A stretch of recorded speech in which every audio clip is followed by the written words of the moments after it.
가다라 지방에서 귀신 들린 자를 고치신 예수님은 다시 배를 타시고 원래 동네인 가브나움으로 돌아오셨습니다. 자기에게로 몰려드는 수많은 무리들을 두시고 건너편으로 갔기 때문에 예수님께서 돌아오시자마자 아픈 사람들은 다시 이제 예수님에게 몰려들게 되었습니다. 그때에 침상에 누운 중풍병자를 사람들이 데리고 왔습니다. 중풍병자가 침상에 누워 있었다는 것은 그가 몸을 움직일 수 없었다는 것을 말하는 것이지요. 예수님은 그들의 믿음을 보시면서 중풍병자에게 내 죄 사함을 받았느니라 이렇게 말씀합니다. 이 중풍병자라고 하는 것은 몸을 제대로 움직일 수 없는 병을 가리키는 것이지요. 이제 한국 같은 경우라든지를 보면은 몸의 반이 이제 중풍병자 걸린 분들을 보면 몸의 반을 갖다가 쓸 수 없는 분들이 참 많아요. 그래서 한쪽이 어눌해지는 경우도 많이 있습니다.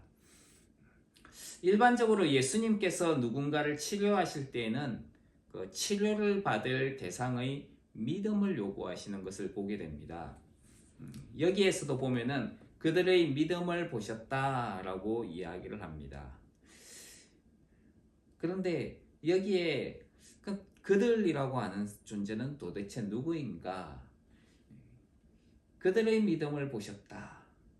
이것은 치료를 받는 대상이 아니라 중풍병자를 데려온 그 사람들의 믿음을 가리킬 수 있습니다. 그렇다면 여기에서 그들의 믿음을 보셨다라고 하는 것은 중풍병자를 데리고 온 그 사람들의 믿음을 가리키는 것이 됩니다. 이렇게 본다면은 병자를 치료하기 위해서는 공동체가 함께 해야 한다는 것을 그 의미로 받아들일 수 있는 것이지요. 하지만 여기 문제는 이제까지 치료 대상자에게 믿음을 언급하다가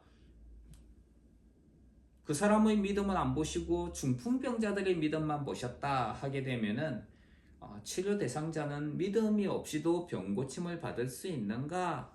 라고 생각할 수도 있습니다.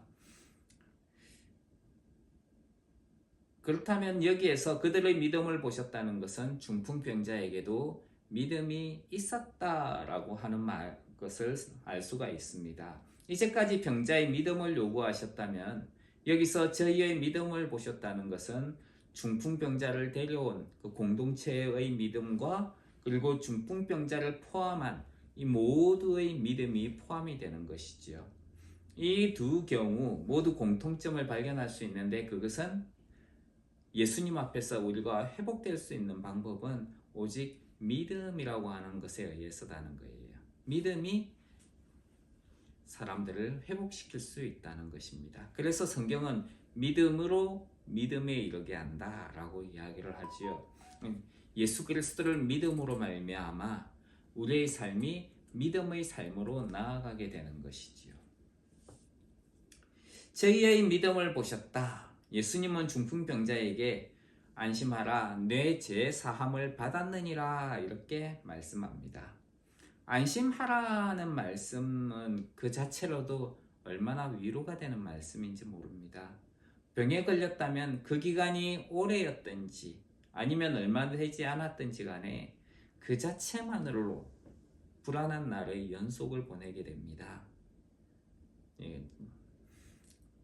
더욱이 중풍병이라면은 몸을 제대로 가눌 수 없기 때문에 그 고통과 염려는 말할 수 없는 것입니다. 그런데 많은 무리를 치료하신 예수님께서 안심하라 라고 직접 말씀하는 것을 들으면은 얼마나 위로가 될 수 있겠습니까? 예수님께서 많은 사람들을 고치시면서 오셔가지고 안심하라 이 이야기를 하시는 것은 나도 이제 고침을 받을 수 있겠구나 하는 소망이 생기게 되는 것이겠죠. 우리 가운데에도 몸이 아프거나 또 고통과 염려 가운데 있는 지체가 있다면은 주님으로부터 안심하라는 위로의 말씀을 듣는 은혜가 있기를 주님의 이름으로 축원합니다. 또 우리도 주님의 위로를 전하는 사람이 되어야 되겠죠. 그래서 우리 주변에 있는 사람들에게도 복음을 전함으로 죽음의 그 두려움 가운데 있는 사자들에게 나아가서 안심하라, 안심하십시오. 예수님께서 당신을 구원하실 것입니다. 예수님을 믿으십시오. 이렇게 전해주는 은혜가 있기를 주님의 이름으로 축원합니다. 예수님은 중풍병자에게 안심하라는 말씀과 함께 내 죄의 사함을 받았느니라 이렇게 이야기를 합니다. 주님의 말씀을 통해서 본다면은 중풍병자에게는 어떤 죄와 관련된 문제가 있었다라고 생각할 수 있습니다. 병에 대해서 우리가 오해하지 않아야 될 것이 있는데 그것은 모든 병이 죄 때문에 생긴다라고 이제 생각하는 거예요. 예수님은 중풍병자에게 내 죄의 사함을 받았느니라 이렇게 이야기를 하셨는데 그렇다면 이 사람도 어떤 죄와 관련이 되어 있는 거 아닌가라는 생각을 해볼 수 있습니다. 그런데 사실은 여기에서 안심하라 내 죄의 사함을 받았느니라 하는 이 말씀, 안심하라는 말씀과 죄의 사함이라는 말씀 두 가지가 함께 있는 것을 본다면은 이 중풍병자는 오히려 어떤 죄의 문제라기보다는 죄책감으로 인해 가지고 이제 마음이 불안해하고 있었다라는 것을 생각해 보게 됩니다. 그래서 예수님은 안심하라 내 죄의 사함을 받았느니라. 너희 죄 때문이 아니고 너는 이미 죄를 용서받았다. 이렇게 이야기를 하신 것이지요. 여기서 사람을 정죄하지 않는 예수님을 보게 됩니다. 우리는 누군가가 병에 걸렸다든지 하게 되면 저 사람은 어떤 병 때문에 그런 거 아니야 하면서 그 사람을 비난하기도 하고 정죄하기도 합니다. 예수님은 사람들의 죄와 허물을 알고 계시지만은 그것에 대해서 말씀하지 않으세요. 그리고 오히려 그 죄와 허물을 가져가시고 대신에 내가 너의 의가 되어주겠다.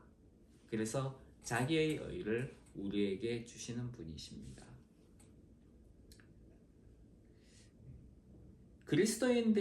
그리스도인이라고 부르는 사람들 중에서도 옛 습관을 가지고 다른 사람을 비난하는 경우도 많이 있습니다. 조금 전에도 이야기를 했지만은 병에 걸린다든지 일이 잘 되지 않는다든지 하면은 꼭 그것을 죄의 탓으로 돌리는 경우가 있습니다. 네가 죄를 지었는데 그 죄를 회개하지 않았기 때문에 그렇다. 그건 잘못된 거예요. 우리는 그렇게 이야기를 하면 안 됩니다. 다른 이들을 비난하고 정죄하는 것에서 떠나야 하는 것이지요. 예수님을 따르는 이들은 비난이나 정죄가 아니라 사랑으로 그들의 허물을 덮어줘야 합니다. 그렇다고 안심하고 죄에 머물러 있어서는 안 되는 것이지요. 우리는 예수 그리스도와 합하여 세례를 받음으로 죄에 대해서 죽었고 하나님에 대해서 살아있는 존재가 되었기 때문이라는 겁니다. 그렇기 때문에 우리는 죄에 머물러 있어서는 안 되고 하나님께 속한 자로서 의의 열매를 맺어야 하는 것입니다. 그런데 지금 이제 이 소리를 들으면은 이 소리를 들은 어떤 사람들, 서기관들이 있어요. 서기관들이 안심하라 내 죄의 사함을 받았느니라 이런 이야기를 하니까 이 서기관들이 이야기를 합니다. 뭐라고 이야기합니까? 자, 3절 같이 읽겠습니다. 시작. 어떤 서기관들이 속으로 이르되 이 사람이 참남하도다. 이렇게 이야기를 합니다. 서기관들은 예수님의 이야기한 것에 대해서 민감한 반응을 보이는 것을 볼 수 있습니다. 예수님께서 참남하다라는 거예요. 이거는 분수에 넘치고 외람되다는 말인데 서기관들은 예수님이 안심하라 내 죄 사함을 받았느니라 이렇게 말씀하신 것이 하나님을 모독하고 있다고 생각했습니다. 유대인들에게는 하나님을 모독하는 몇 가지 행위가 있어요. 하나는 하나님의 이름을 망령되이 일컫는 것입니다. 하나님의 이름을 함부로 사용하는 거예요. 그거는 신성 모독에 해당합니다. 예를 들어서 지저스 크라이스트 이거 뭐예요? 욕이잖아요. 사실 그거는 욕이 아니고 예수 그리스도를 부르는 거예요. 근데 그걸 갖다가 욕처럼 사용하는 거는 신성 모독에 해당하는 거예요. 그건 잘못된 겁니다. 심지어 나를 통해서 하나님께서 욕을 받으신다.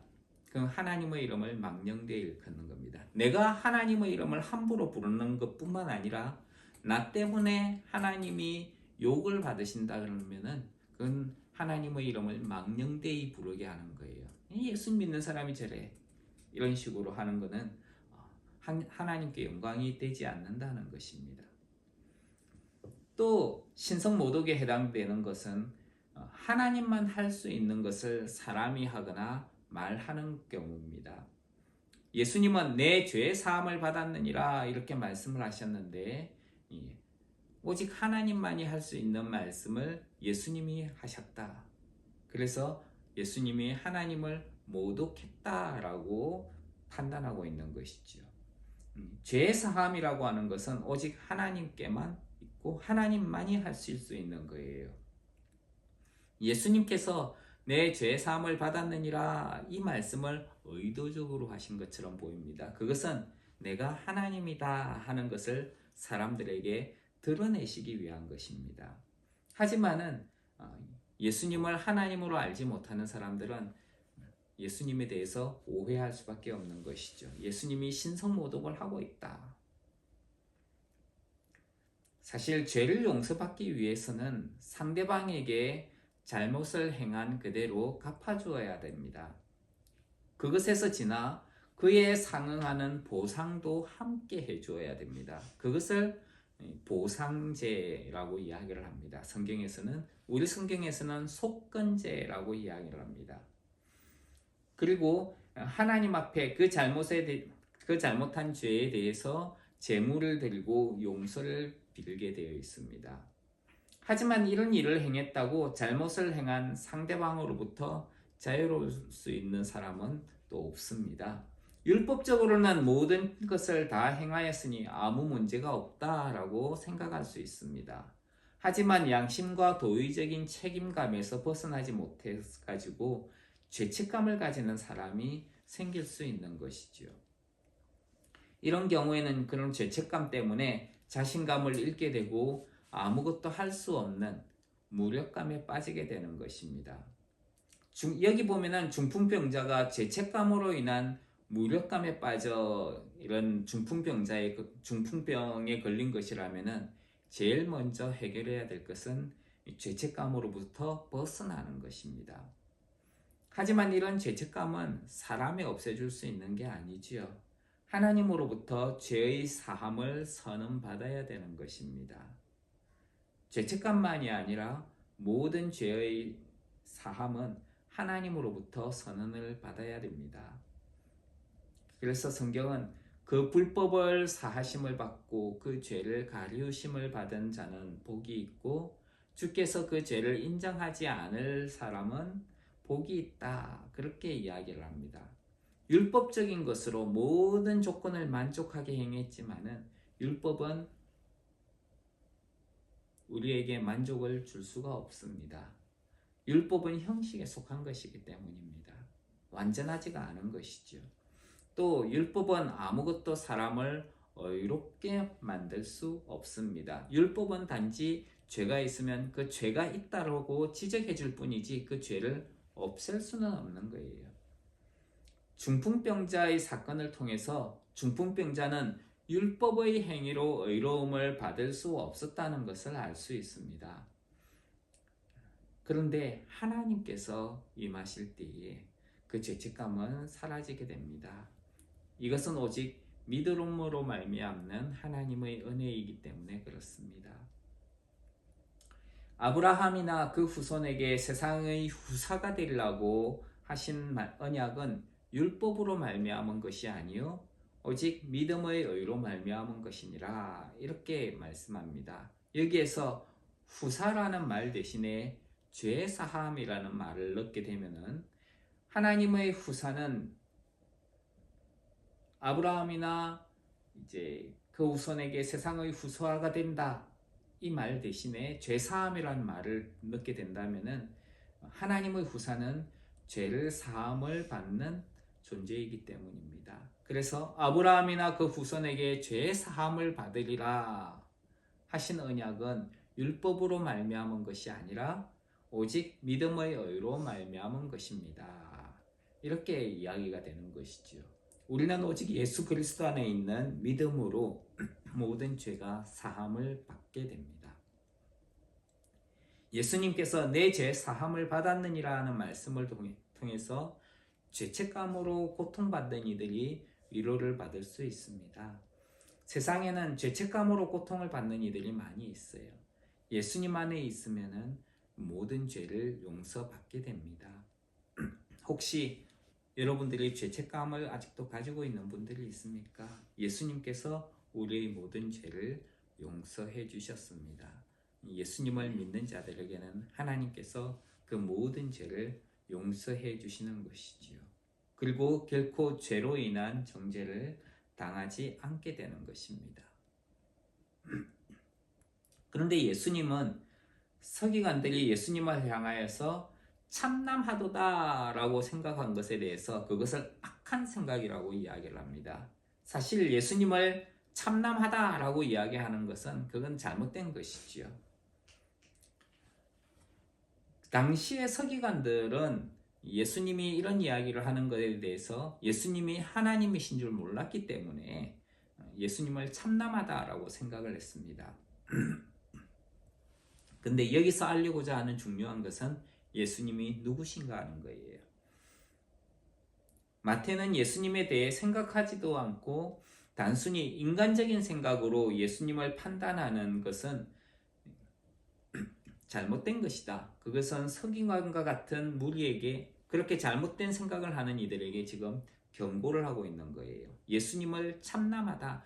단지 인간적인 생각으로 판단하는 것은 잘못되었다라고 경고를 하고 있습니다.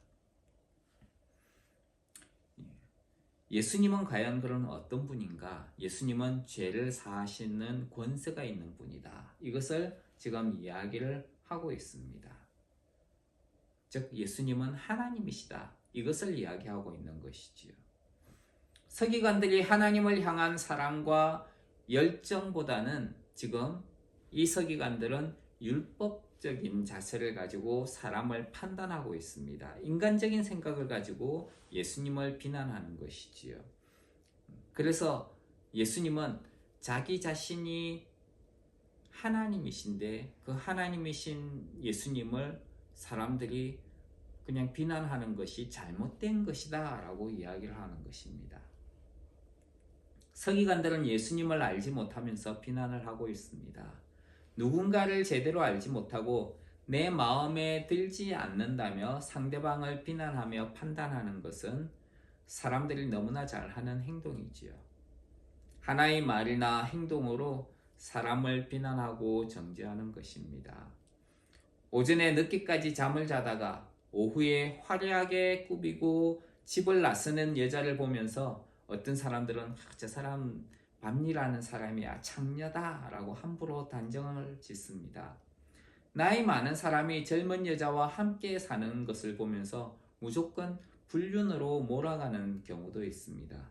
상대방을 알지도 못하고 스스로 단정을 짓고 비방하는 것이지요. 이런 것은 악한 생각입니다. 자기 생각으로 다른 사람을 판단하고 비난하며 정죄하는 것은 잘못된 것입니다. 마찬가지로 자기의 생각만 강조한다면 다른 사람들의 의견을 무시하고 강요하는 것도 잘못된 것입니다. 다른 사람들의 의견도 존중하며 수용할 수 있어야 되는 것이지요. 예수님은 서기관들에게 그들이 잘못 생각하고 있는 부분에 대해 말씀합니다. 내 죄 사함을 받았느니라 하는 말과 일어나 걸어가라 하는 말이 어느 것이 쉽겠느냐. 어떻게 보면은 우리에게는 이 둘 말 중에 내 죄 사함을 받았느니라 하는 말이 훨씬 더 쉬운 말일 거예요. 왜냐하면 눈에 안 보이잖아요. 죄 사함을 받았는지 안 받았는지. 하지만 일어나 걸어가라 그랬는데 그 사람이 만약에 안 일어나 못 걸어가면 어떻게 해요? 쪽팔리잖아요. 그래서 차라리 우리 생각으로는 일어나 걸어가라 하는 말이 더 힘들 것 같은데 유대인들에게는 사실 그렇지 않습니다. 병을 고치지 못하더라도 하나님에게 대해서 신성모독을 하면 안 되거든요. 그래서 내 죄 사함을 받았느니라 하는 말이 사실은 유대인들에게는 더 힘든 말입니다. 예수님도 이런 의미를 알고 계셨습니다. 하지만 예수님께서 일부러 이렇게 말씀을 하신 것이죠. 왜? 무엇 때문에요? 6절 말씀 한번 읽겠습니다. 시작.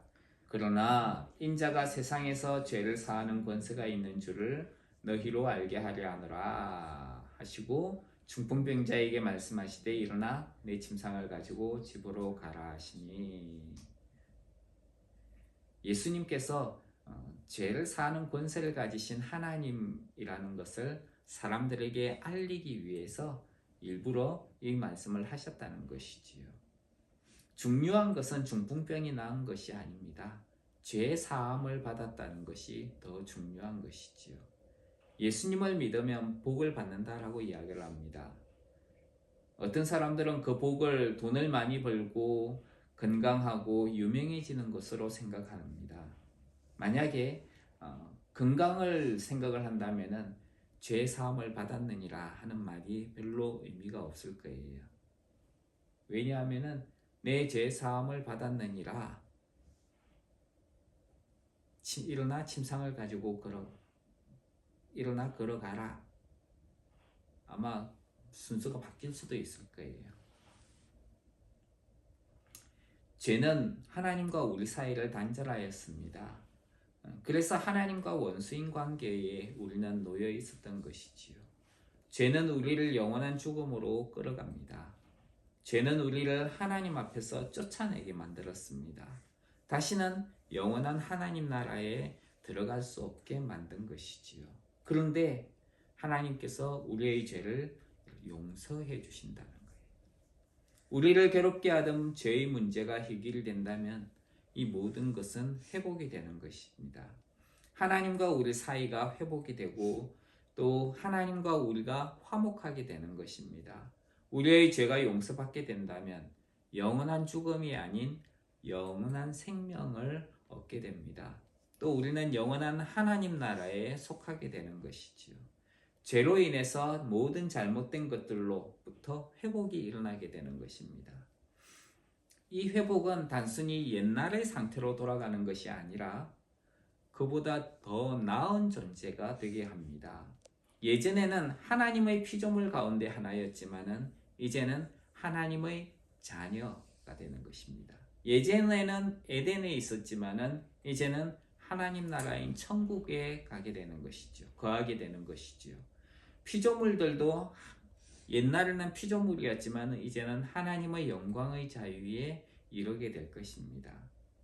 그리고 우리를 하나님의 사랑에서, 옛날에는 죄 때문에 끊어졌다 붙었다 할 수 되었지만 이제는 끊을 수 없게 되는 것이지요.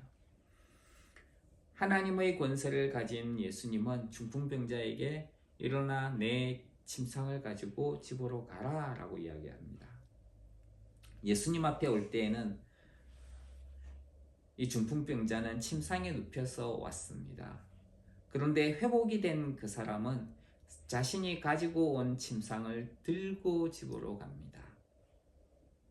죄 사함을 경험하고 난 이후에 하나님의 치유하심은 놀라운 것입니다. 예수님을 만난 것이 죄의 문제가 해결되니까, 죄책감의 문제가 해결되니까 더 놀라운 것으로 이전 삶보다 훨씬 더 나은 삶으로 바뀌게 되는 것이지요. 세상 사람들이 하는 단순한 눈속임이 아니라는 것입니다. 마술과도 전혀 다른 것입니다. 마술을 하는 자들을 성경에서는 술객이라고 하지요. 성경은 술객에 대해서 긍정적으로 말하지 않습니다. 예수님께서 하신 것은 마술이 아닙니다. 중풍병자에게 침상은 어쩔 수 없이 누워서 지내야 하는 과거에 속한 것이었습니다. 마치 인간이 에덴에 있었던 때의 상황과 같습니다.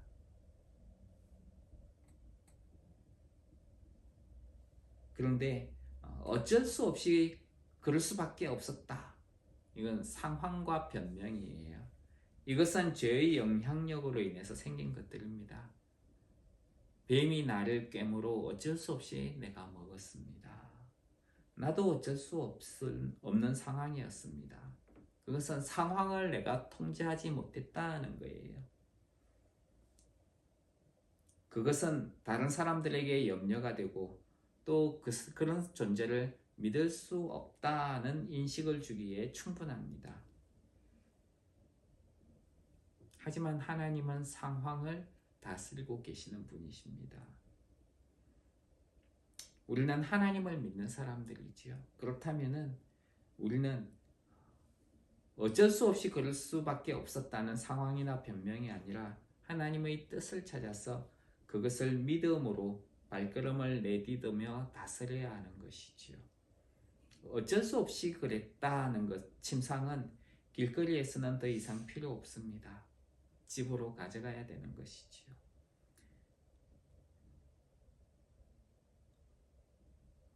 7절에 보면은 그가 일어나 집으로 돌아갔다라고 이야기를 합니다. 그리고 그 사건을 보던 많은 무리들은 두려워하였습니다. 그들이 두려워한 것은 하나님이었습니다. 중풍병자의 병이 나은 것으로 인해 그들이 두려워한 것이 아니에요. 그들이 두려워한 것은 사람에게 죄 사함의 권세를 주신 하나님을 두려워했던 것입니다. 그래서 그 두려움은 하나님께 영광을 돌리는 것으로 나타납니다. 무리들은 예수님이 하나님이시라는 것을 아직도 인정하지 않고 있는 것을 볼 수 있습니다. 실제로 예수님을 하나님보다는 우리와 같은 사람으로만 인식하고 있는 것이죠. 아직도 예수님을 인간적으로만 알고 있는 것입니다. 예수님은 완전한 하나님이시면서 완전한 인간이십니다. 예수님께서 하나님이라는 것은 신성을 가지셨다는 거예요. 그렇기 때문에 능히 우리를 구원하실 수 있다는 것입니다. 예수님께서 육신을 가진 인간이라는 것은 인성을 이야기를 하는 것입니다. 그렇기 때문에 우리를 위해 십자가에서 죽어주실 수 있는 것이죠. 그래서 예수님이 십자가에 죽으셨기 때문에 우리의 죄를 위한 속죄제물과 화목제물이 되어주실 수 있는 것입니다. 만약에 이 둘 중에 하나라도 완전하지 않다면 우리는 예수님이 하나님이 아니시라든지 완전한 인간이 아니시라면 우리는 구원받을 수 없게 되는 것입니다. 사람들은 죄 사함의 권세를 사람에게 주신 하나님을 두려워하며 하나님께 영광을 돌렸습니다. 우리는 이 예수님을 의지하여 긍휼하심을 얻고 때를 따라 돕는 은혜를 얻기 위하여 은혜의 보좌 앞으로 담대히 나아가야 합니다. 주님은 우리를 안심하게 하시고 위로하시는 분입니다. 안심하라, 내 죄의 사함을 받았느니라. 예수님은 십자가에 달려 죽으시면서 우리에게 모든 죄를 용서해 주셨습니다. 모든 죄예요. 여러분이 옛날에 지었던 모든 죄, 지금 짓고 있는 모든 죄, 앞으로 지을 모든 죄, 하나님이 예수 그리스도를 통하여 다 용서해 주셨습니다. 안심하십시오. 죄책감에 머물러 계시지 마십시오. 죄책감으로 인해서 중풍병자는 침상에 누워 있었습니다. 이제 죄책감에 머물러 있지 마십시오. 그것을 버리고 집으로 돌아가십시오. 주님은 우리를 안심하게 하시고 위로하십니다. 또 우리를 죄에서 건져주시는 하나님이십니다. 우리를 치료하시며 회복하시는 분이시지요. 그래서 이 예수님으로 인해서 영광을 하나님께 돌리는 은혜가 있기를 주님의 이름으로 축원합니다. 기도하겠습니다. 하나님, 주님께서 중풍병자에게 안심하라, 내 죄의 사함을 받았느니라고 하신 것은 그 죄에 머물러 있지 말고 이제는 그 죄책감에서, 그 죄에서 벗어나라고 하신 것인 것을 우리가 말씀을 통해서 보게 됩니다. 하나님, 예수님께서는 우리의 모든 죄를 사하시는 하나님이십니다. 우리가 그 주님에게 속하여 믿음의 발걸음을 내딛게 하여 주시고 그리고 하나님께 영광 돌리는 하나님의 사람으로 살아가게 하여 주시옵소서. 예수님 이름으로 기도합니다.